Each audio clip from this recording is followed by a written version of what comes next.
सबको जय मसीह की। एक बार फिर से आप लोग के सामने परमेश्वर का वचन लेकर के उपस्थित हूँ। तो प्रियो, आप लोग सब आनंदित होंगे, मैं भी आनंदित हूँ, क्योंकि हम परमेश्वर के बेटा और बेटियां हैं, इसलिए हम हर एक परिस्थितियों में आनंदित रहते हैं, है ना प्रियो? जी हाँ, बिल्कुल। तो आइए हम वचन में जाने से पहले एक छोटी सी प्रेयर करेंगे। धन्यवाद यीशु, आप हमें संभाले। धन्यवाद पिता, आप हमसे इतना प्यार करते हैं, इसके लिए हम आपका धन्यवाद करते प्रभु जी। आपने हमें सब चीज़ दिया प्रभु जी, इसके लिए हम आपका धन्यवाद करते पिता। प्रभु जी, हम आपकी वचन में जा रहे हैं प्रभु जी, हमें सामर्थ बल शक्ति दीजिएगा पिता, ताकि हम उस वचन को पढ़ पाएँ प्रभु जी। और जब हम प्रेयर करें पिता, तो कोई भी नकारात्मक बातें प्रभु जी उस वक्त होने ना पाए प्रभु जी। ऐसी प्रार्थना हम मांग लेते हैं पिता, आमीन। तो प्रियो, आज मैं आप लोग से ये कहना चाहती हूँ कि क्या आप लोग अपने जीवन में कभी महसूस किए हैं कि आप कौन सी दाखलता है ना? कि अगर जीवन परिवर्तन होना एक दाखलता और डाली की तरह कैसे हो सकता है? मतलब जीवन परिवर्तन होना एक दाखलता और डाली की तरह कैसे हो सकता है ना प्रियो? तो हम इसके लिए एक वचन को पढ़ेंगे, वह है यूहन्ना रचित सुसमाचार का 15 अध्याय का 5वां से लेकर के 7 तक। मैं दाखलता हूँ, तुम डालियाँ हो। जो मुझ में बना रहता है और मैं उसमें, वह बहुत फलता है, क्योंकि मुझसे अलग होकर तुम कुछ भी नहीं कर सकती। यदि कोई मुझ में बना ना रहे तो वह डाली के समान फेंक दिया जाता और सूख जाता है, और लोग उन्हें बटोर कर आग में झोंक देते हैं और वे जल जाती हैं।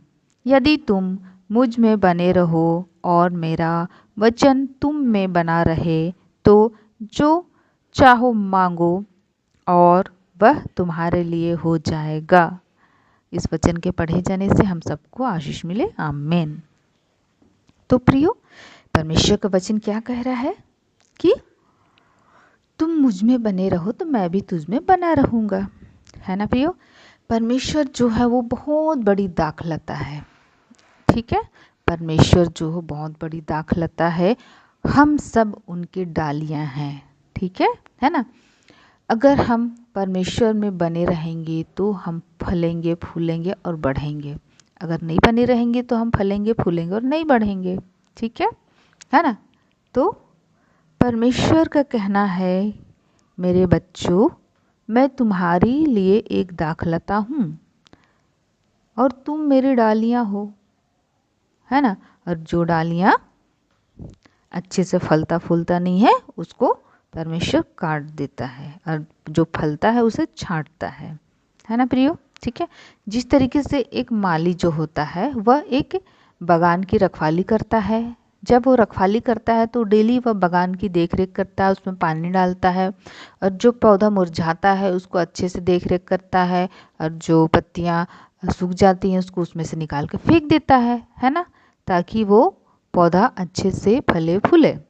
उसी तरीके से हमारा परमेश्वर हमारे लिए एक माली है ना, जो हमारे देख रेख करता है ना, हमारे को जो भी ज़रूरतें हैं हमको हमारी ज़रूरतों को पूरा करता है। जिस तरीके से एक छोटे पौधे को, हम नन्हे पौधों को किस तरीके से एक छोटा सा बालक जैसे हम उसको अच्छे से रखते हैं, है ना, जब तक कि वो बड़ा ना हो जाए, उसी तरीके से हमारा परमेश्वर हमारे लिए एक दाखलता है, हमारे लिए एक माली है।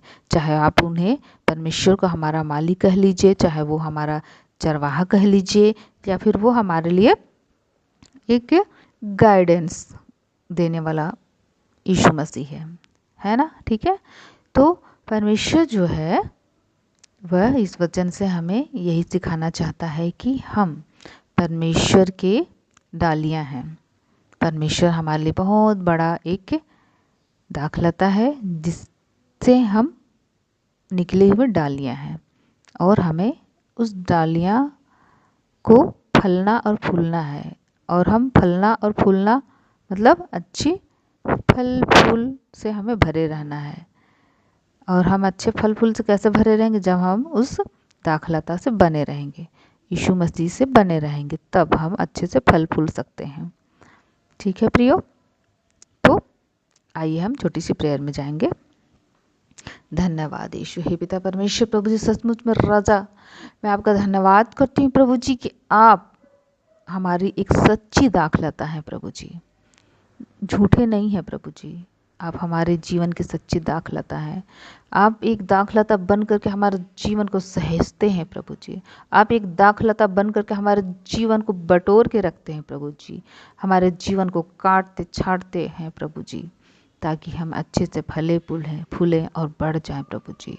हे मेरे खुदावन यीशु, मैं आपका धन्यवाद करती हूँ प्रभु जी। हे पिता, हमारे इस छत्तीसगढ़ को, हमारे इस भारत देश को प्रभु जी, मैं मांग लेती हूँ प्रभु जी कि एक अच्छी दाखलता के साथ सारे के सारे लोग संगति करें, एक डालियां बनकर रहें प्रभु जी।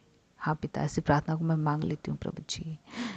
यह प्रार्थना उद्धार करते यीशु मसीह के नाम से मांगते हैं पिता। आपने सुना और दया से ग्रहण किया राजा, आमीन।